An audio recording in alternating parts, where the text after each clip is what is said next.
নমস্কাৰ ছাত্ৰ ছাত্ৰীসকল, আজি তোমালোকৰ লগত ক্লাছ 9-10ত সঘনাই আহি থকা আন এখন আবেদন পত্ৰ তোমালোকৰ লগত আলোচনা কৰিবলৈ লৈছোঁ।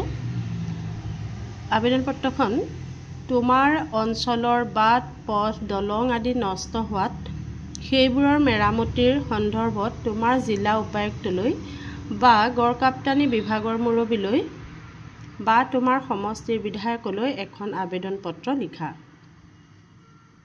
আমি আবেদন পত্ৰখন লিখিম, ইয়াৰ যিকোনো এজনলৈ সম্বোধন কৰি আবেদন পত্ৰখন লিখিলেই হ'ব।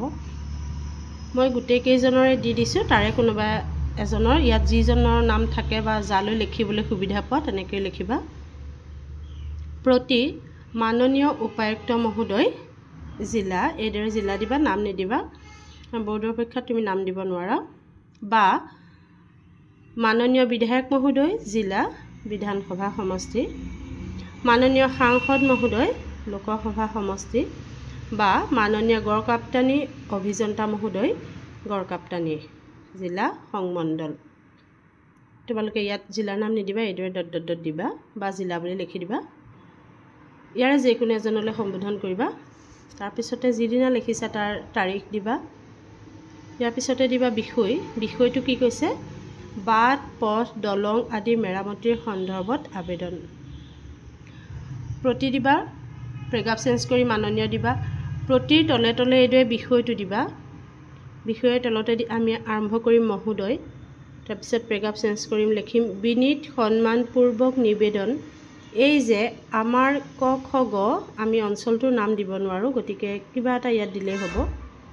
অঞ্চলৰ প্ৰায় সকলো বাট পথ বানপানী হৈ যোৱাৰ পিছৰে পৰা একেবাৰে নষ্ট হৈ পৰিছে।